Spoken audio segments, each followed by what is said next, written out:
Union Public Service Commission, Deputy Central Intelligence Officer, DCIO Technical, 2024 Question Paper Solutions Part 3 from question number 61 to question number 90. Question number 61. Consider the following statements regarding the radar function.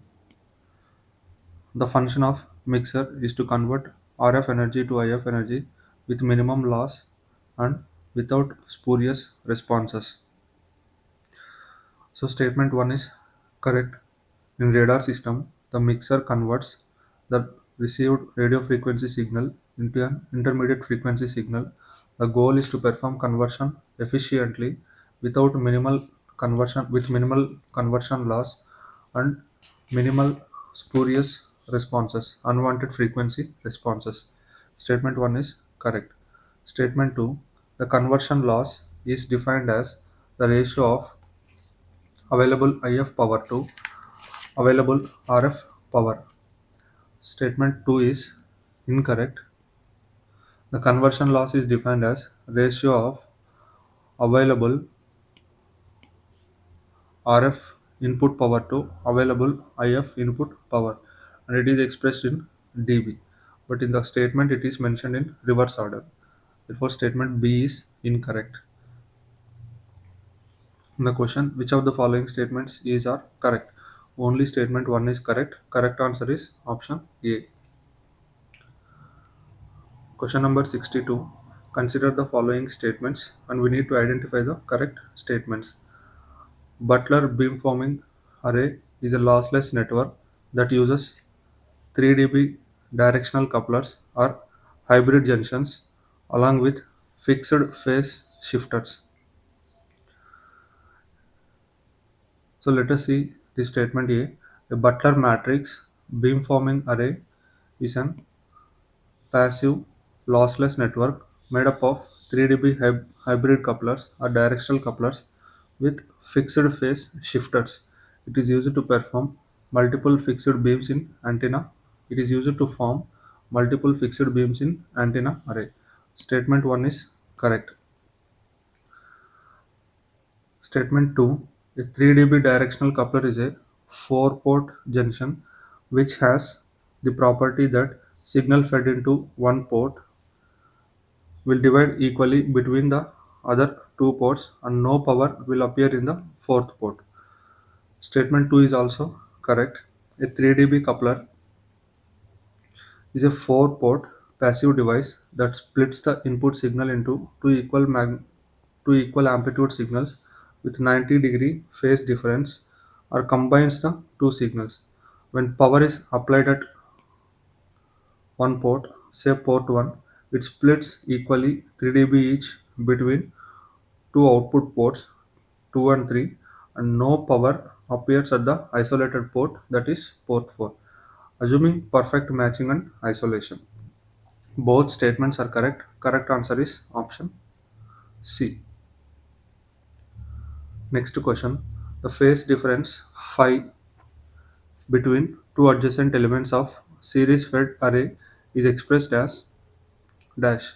Here lambda is a wavelength, f is the frequency of electromagnetic signal, L is the length of the line connecting adjacent elements, v is the velocity of propagation. The phase difference between 2 points separated by distance L is phi is equal to 2 pi L by lambda. We can convert. We know that lambda wavelength is equal to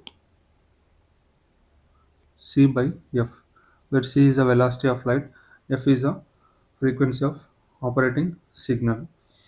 So using replace the lambda here with c by f, we will get phase difference phi is equal to 2 pi L f by v. Here two options are correct. Option A and option D both are correct in the question. Next question.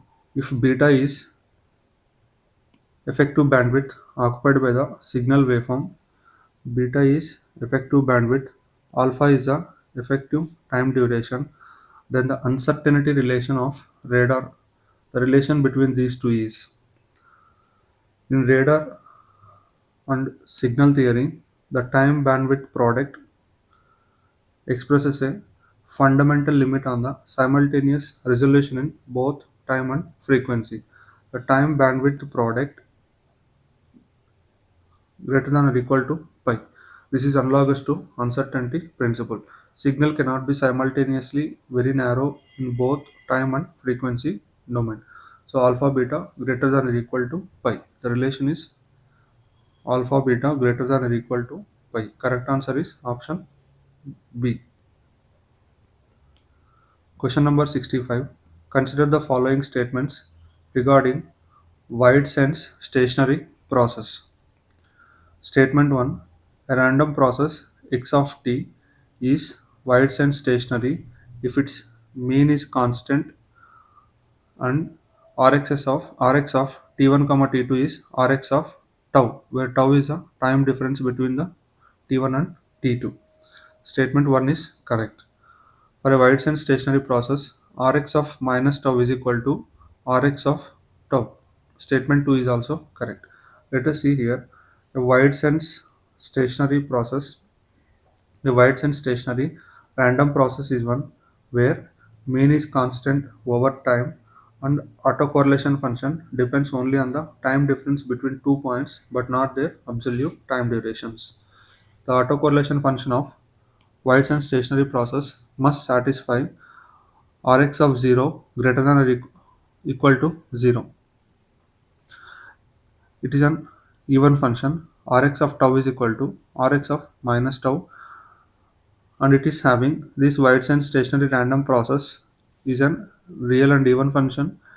It is having maximum value at 0 time lag, that is Rx of 0 greater than or equal to Rx of tau, and the autocorrelation function is non-negative definite value.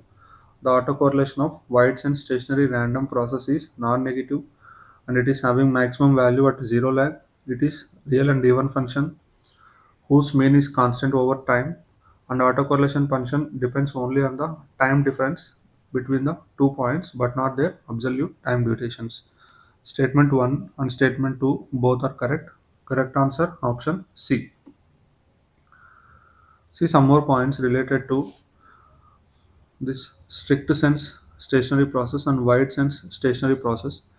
This triple S, strict sense stationary random process or strictly stationary process or stationary process. Wide sense stationary process or weak sense stationary process or covariance stationary process. The definition of strict sense stationary process is a random process x of t is said to be strict sense stationary process if its statistical characteristics does not change with time. Mean is constant, variance is constant.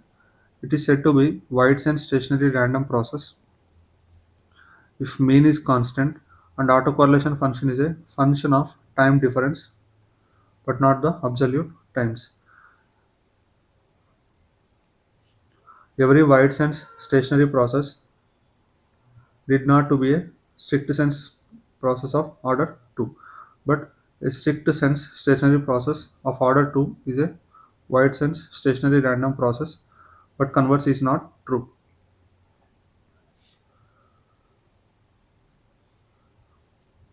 Question number 66. Consider the following statements. Statement 1. The Crafts inequality is a necessary and sufficient condition for the existence of binary code with code words having lengths n1 less than or equal to n2 and so on less than or equal to nl that satisfies the prefix condition. Statement 1 is correct. Statement 2. The Crafts inequality is given by sigma 1 to L 2 power minus nk less than or equal to 1. Statement 2 is also correct. Let us see this Crafts inequality theorem. A necessary and sufficient conditions for existence of an simultaneous code S of Q symbols Si, where I varies from 1 to Q with encoded code words of length L1 to LQ is sigma I is equal to 1 to Q 1 by R power Li less than or equal to 1, where R is the radix or number of symbols of an alphabet of encoded symbols. Both statement 1 and statement 2 are correct related to graphs inequality. Correct answer option C. Question number 67. Consider the following statements regarding the concept of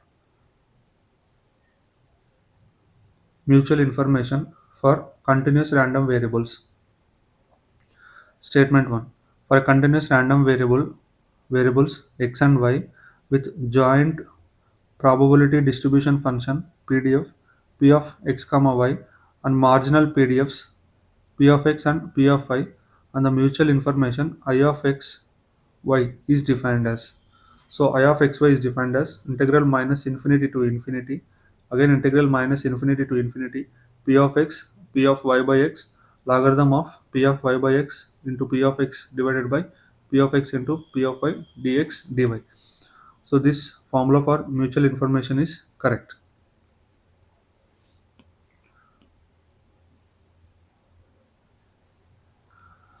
So statement 1 is correct. Let us see statement 2. A continuous random variable requires finite number of binary digits to represent it exactly. This statement 2 is correct. Here they have given continuous random variable, so it means it should be an infinite number. If it is discrete, then finite number is correct. If a continuous random variable assumes, if a random variable assumes infinite and uncountable set of values, then it is said to be a continuous random variable. Or continuous random variable is defined as one that may take any value within the given range or interval. This means that between any two values there are infinitely many possible values. A random variable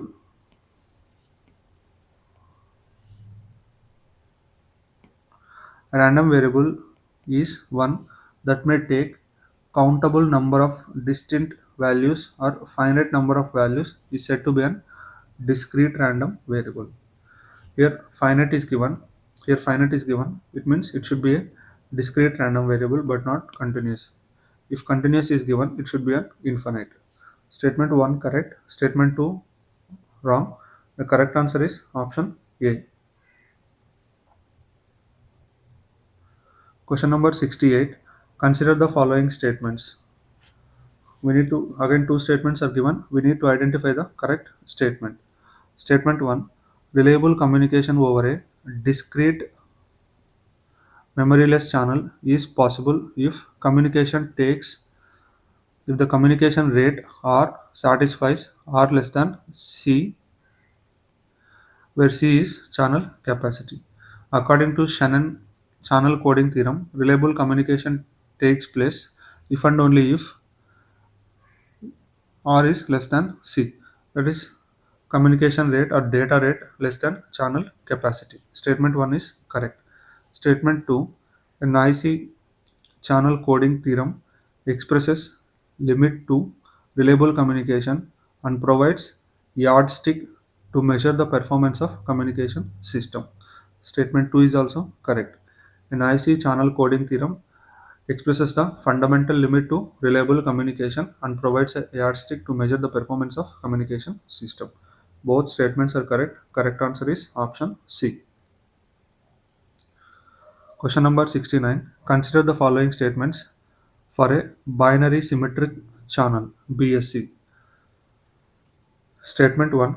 The channel capacity is achieved when input distribution is uniform, meaning P of x is equal to 1 is equal to P of x is equal to 0 is equal to 1 by 2. Statement 1 is correct. For binary symmetric channel, the channel capacity is maximized when both input symbols are equally likely or equal probable. That is, P of x is equal to 0 is equal to P of x is equal to 1 is equal to 1 by 2. Statement 1 is correct. Statement 2. The maximum mutual information or channel capacity C is given by C is equal to 1 minus h of p, where h of p is a binary entropy function. Statement 2 is also correct. Both statements are correct. For binary symmetric channel with crossover probability, channel capacity C is equal to 1 minus h of p, where h of p is minus p log 2 into p minus 1 minus p log 2 1 minus p. Entropy of the binary function. Both statements are correct. Both statements are correct. Correct answer is option C. Question number 70. Consider the following statements. Statement 1. A random process x of t is cyclostationary if its mean and autocorrelation function are periodic functions with some time period t naught. Mean and autocorrelation are periodic functions with some time period t naught. Statement 1 is correct. A cyclostationary process is a signal having statistical properties that vary cyclically with time, that vary periodically with time. Statement 1 is correct. Statement 2. The for a cyclostationary process, average power spectral density for a cyclostationary process is defined as Fourier transform of average autocorrelation function. Statement 2 is also correct. The average power spectral density of a cyclostationary random process is Fourier transform of its average autocorrelation function. This average autocorrelation function is obtained by averaging the process's time varying autocorrelation function over the time period. Both statements are correct. Correct answer is option C. Question number 71. Consider the following statements. A random process x of t is cyclostationary if its mean and autocorrelation functions are non-periodic functions. So it should be a periodic function. So statement 1 is incorrect.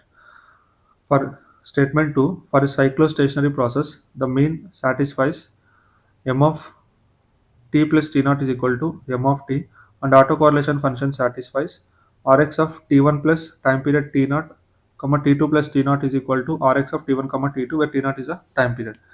Statement 2 is correct.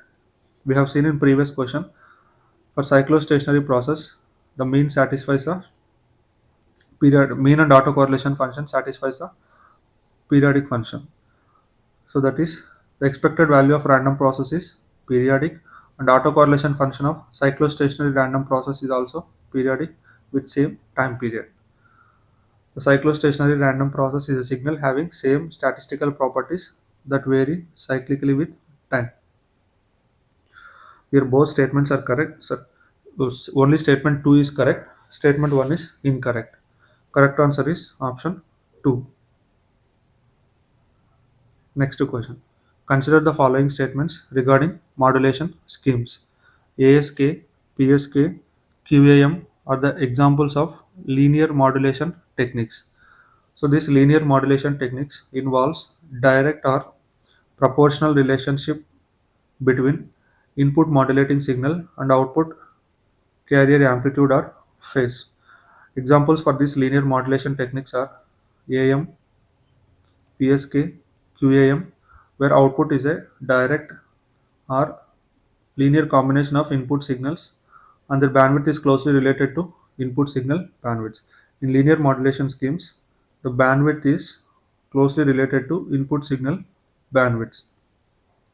Whereas in case of nonlinear modulation techniques such as FM and FSK, it results in a wider, more complex bandwidth than and a nonlinear proportional relationship exists between input and output signals. Here ASK, AM, PSK, QAM are the examples of linear modulation schemes. Statement 1 is correct.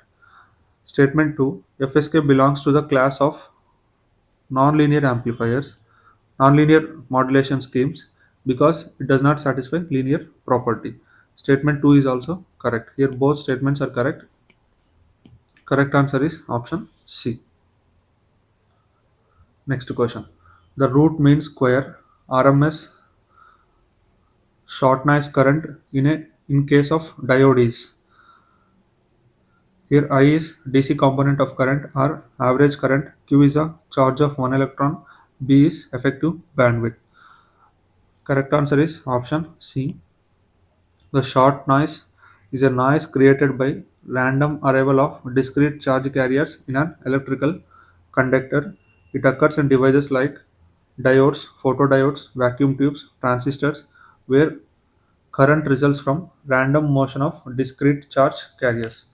The mean square of short noise is IN square is equal to 2q IB, or IN is equal to under root of 2q IB, where q is charge of electron, B is a bandwidth, I is a average current or DC current.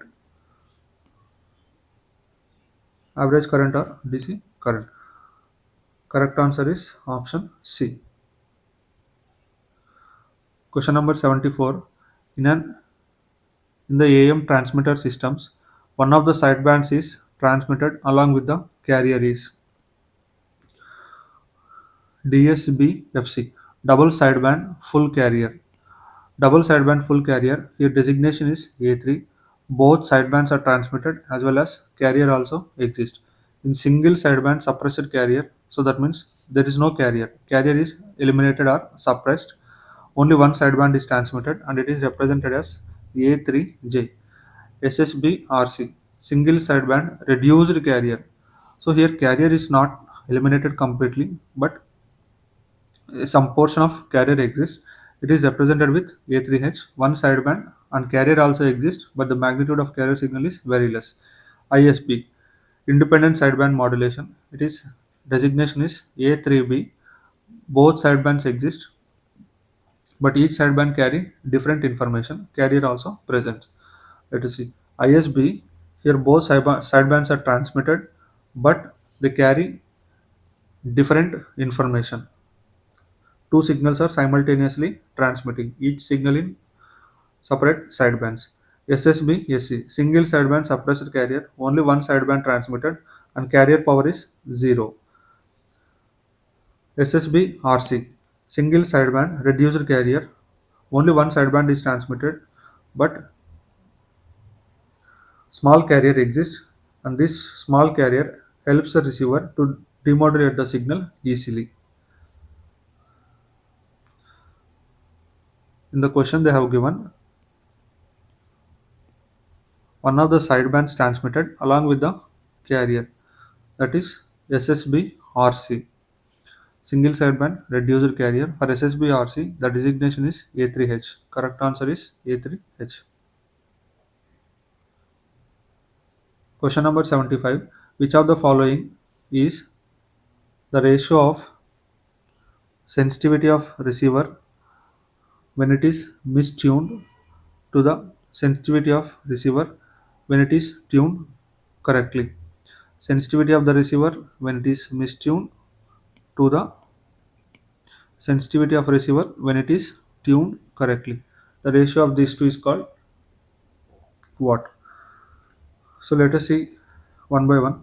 Fidelity, the ability of a receiver to reproduce the signal at its output, the exact waveform of a transmitted signal. Higher the fidelity means better sound quality. So it is not related to fidelity. Next is selectivity. Selectivity is ability of a receiver to separate the desired signal from unwanted adjacent frequency signals. It defines how well the receiver can reject nearby frequencies. The change in receiver sensitivity when it is properly tuned versus mistuned is a measure of selectivity. Selectivity is ability of a receiver to differentiate and select a desired signal while rejecting all other different frequencies. So the ratio of sensitivity of a receiver when it is mistuned to the sensitivity of a receiver when it is tuned correctly is selectivity. Next is frequency rejection ratio. This frequency rejection ratio refers to the ability of a receiver to reject unwanted signals at frequencies other than the tuned frequencies. It is related to selectivity and interference rejection. Next is percentage sensitivity. It is not a relevant term here. The correct answer is option C. Question number 76. Consider velocity of light is 3 into 10 power 8 meters per second, the minimum antenna height for modulated signal with a frequency of 1 megahertz is given. Velocity of light is c is equal to 3 into 10 power 8 meters per second.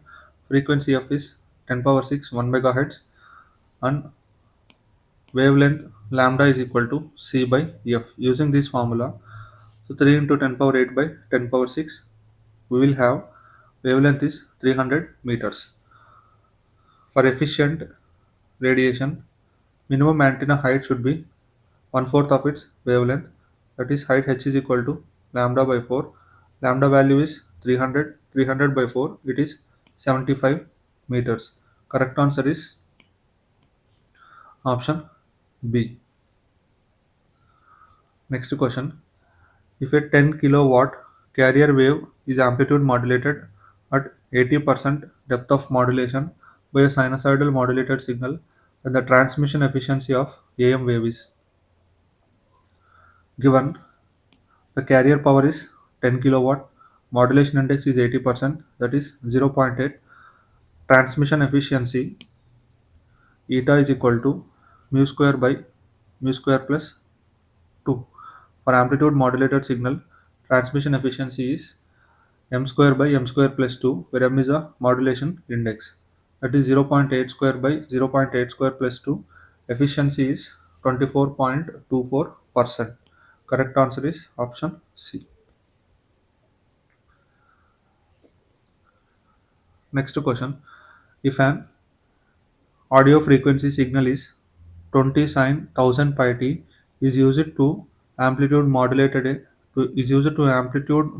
a carrier of 500 sine 2 into 10 power 5 pi t, then the total power delivered to the load of 600 ohm is. Suppose message signal is m of t. It is represented with AM sine 2 pi FMT. Carrier signal C of t is represented with AC sine 2 pi FCT. Here AM is amplitude of message signal, AC is amplitude of carrier signal, FM is the frequency of message signal, FC is the frequency of carrier signal. Now compare with given message signal 20 sine 1000 pi t with standard message signal AM sine 2 pi FMT. So from this, amplitude of message signal is 20 volts, frequency of message signal is 500 Hz. Similarly, amplitude of carrier is 50 Hz, 50 volts, and frequency of carrier is 10 power 5, that is 100 kilohertz. Also given, the load resistor is 50 ohms. We know that modulation index mu is equal to AM by AC, amplitude of message signal to amplitude of carrier signal, that is 20 by 50, its value is 0.4. Modulation index mu is equal to 0.4. We need to calculate the total power delivered to the load of 600 ohms. First, for calculating the total power, calculate carrier power. Carrier power PC is equal to AC square by 2R. AC is amplitude of carrier, 50 square by into R is the load resistance, 50 square by R, that is 600. 50 square by 2 into 600. So now carrier power is 2.083 watt. Then we need to calculate the total power of AM signal. Total power PT is equal to PC into 1 plus mu square by 2, where mu is a modulation index whose value is 0.4. Substitute these values, we will get total power is 2.25 watt. Correct answer is option B, 2.250 watt. Question number 79. A transmitter radiates 10 kilowatt power with the carrier unmodulated and 10.05 kilowatt when carrier is modulated. 10 kilowatt when carrier is unmodulated, 10.05 kilowatt when carrier is modulated by one sinusoidal signal. Next, if another modulating signal corresponding to 30% modulation is transmitted simultaneously, then the total radiated power is. Here in the question, unmodulated carrier power PC is 10 kilowatts, Total power in an AM signal is 10.05 kilowatts if message signal 1 is transmitted. PT1 is equal to PC into 1 plus mu1 square by 2. So from this we know total power of modulated signal is 10.05, carrier power is 10K. We need to identify the modulation index of first message signal. So modulation index of first message signal is 0.316. Also given for second modulated signal, modulation index is 30.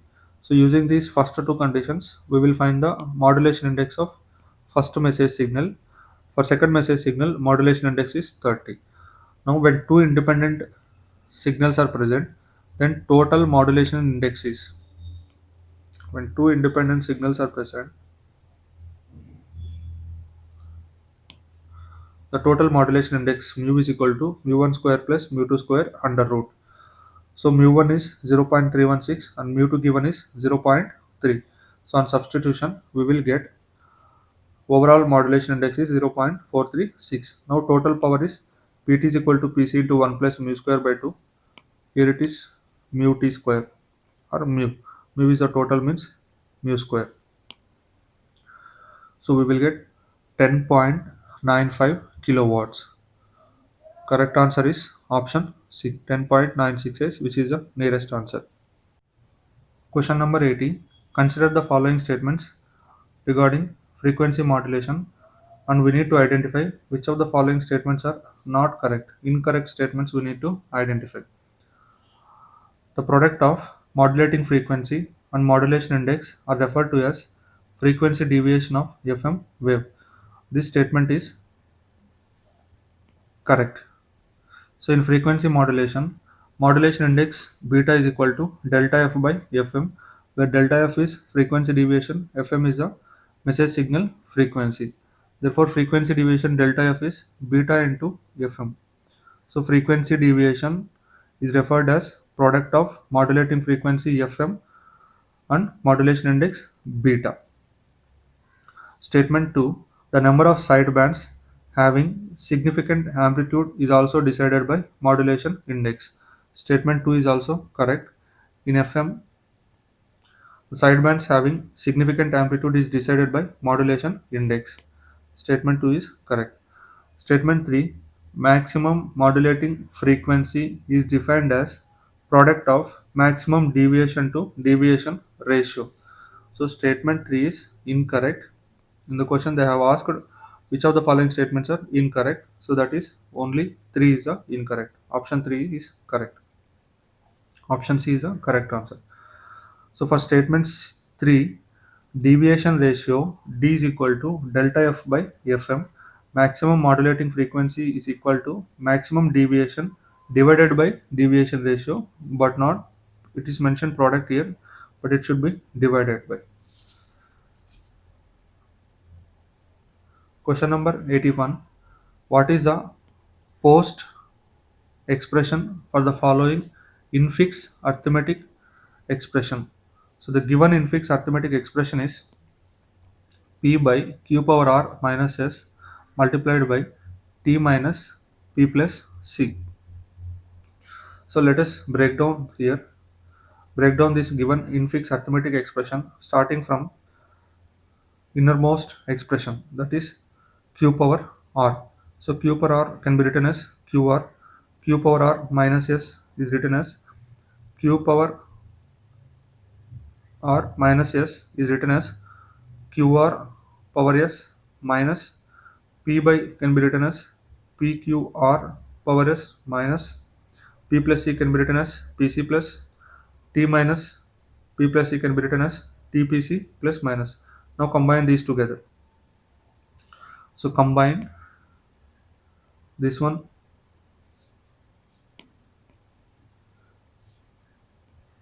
combine this and this. Now we will get entire post arithmetic expression is PQR power S minus divided by TPC plus minus multiplication. So here the correct answer is option 1. Question number 82. If quadratic probing method of collision resolution in hash tables is used.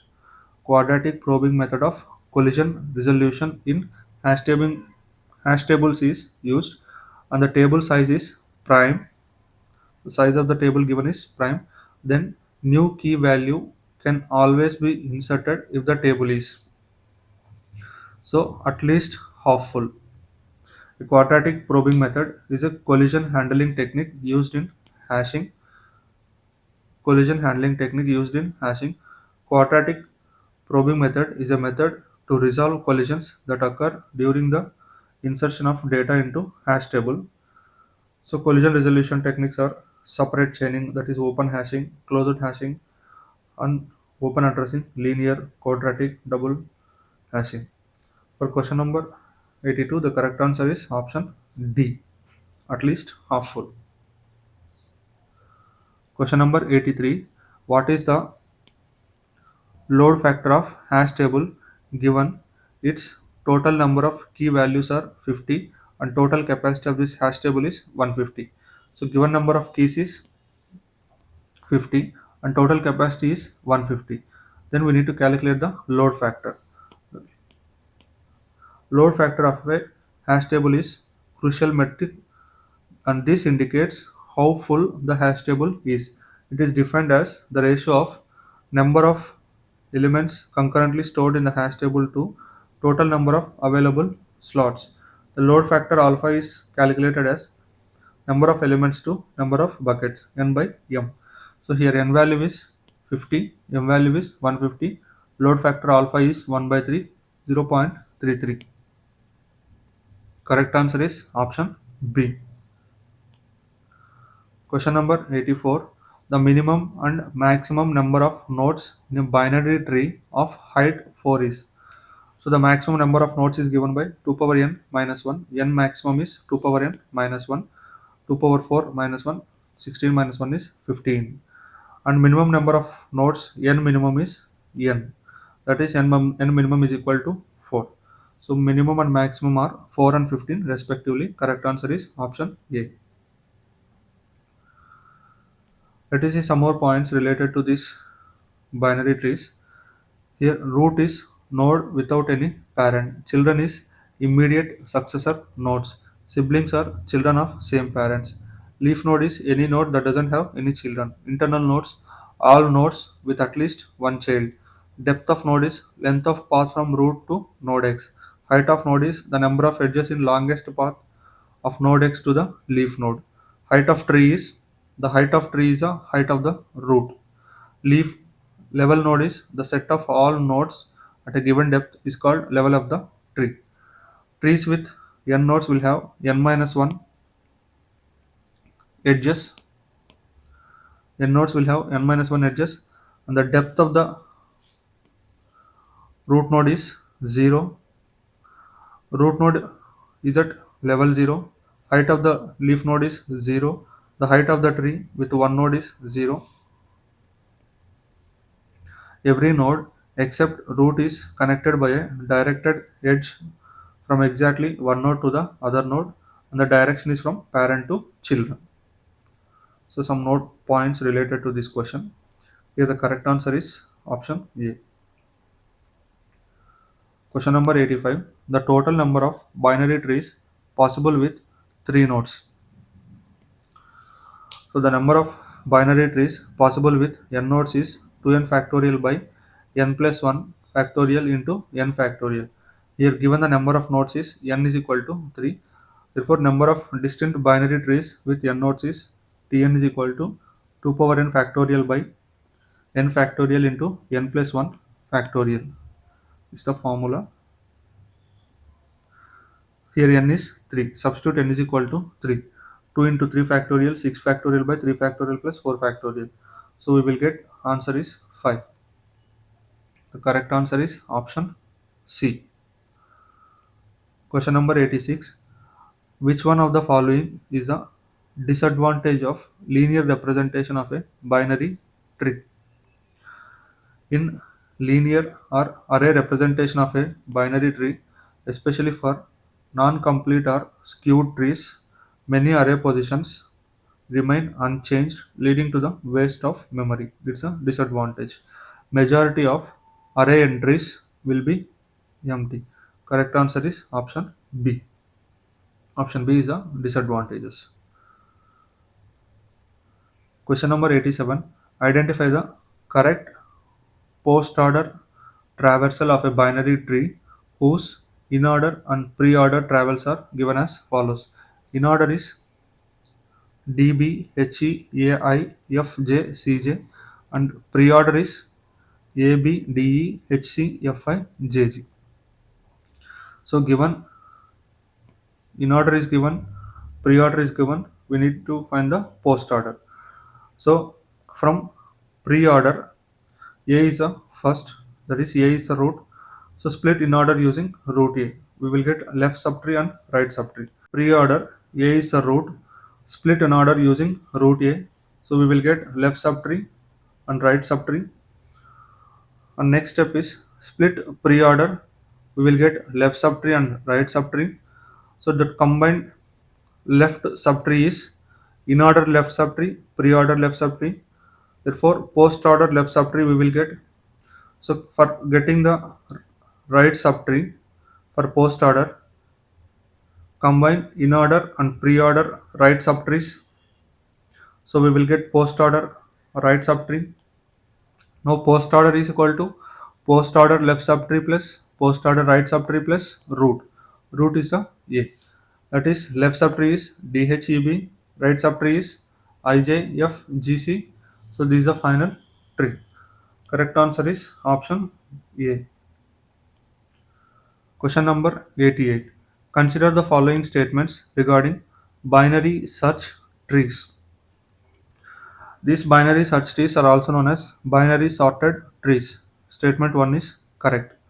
So binary search tree also known as binary sorted trees because they maintain elements in a sorted order. So statement 1 is correct. Statement 2, each binary search tree must be a complete binary tree. So it should not be it need not be a complete. So statement 2 is incorrect. It may be a complete or may not be a complete. Statement 3, at each node of a binary search tree, each value on the left subtree is less than most of the values in right subtree. It is not most, it is less than all of the values in right subtree. So statement 3 is also incorrect. Statement 4, in order traversal of BST gives the ascending order sort of numbers in the tree. So statement 4 is correct. Therefore correct statements are 1 and 4. Correct answer is option D. Question number 89. The value of convolution of u of t into u of t is. So convolution of u of t into u of t is t into u of t. This is a standard one. So correct answer is option D. Question number 90. Consider the following statements. If discrete LTI system has impulse response h of n that is not identically 0 for n not equal to 0, then the system has memory. If h of n not is equal to 0 for any n not equal to 0, then the system output depends on present and past inputs. The system has memory, or system is memoryless if its impulse response is 0 for all n not equal to 0. Here impulse response is non-zero, therefore system is having memory. Statement 1 is correct. Statement 2, the output of non-causal system depends only on present and past values of input. So here it is causal system. The output of causal system depends only on present and past inputs, but not non-causal. So it is incorrect. Output of causal system depends on present and past values of input. For non-causal system, output depends on future values of input as well. Therefore, correct answer is option 1. Only statement 1 is correct.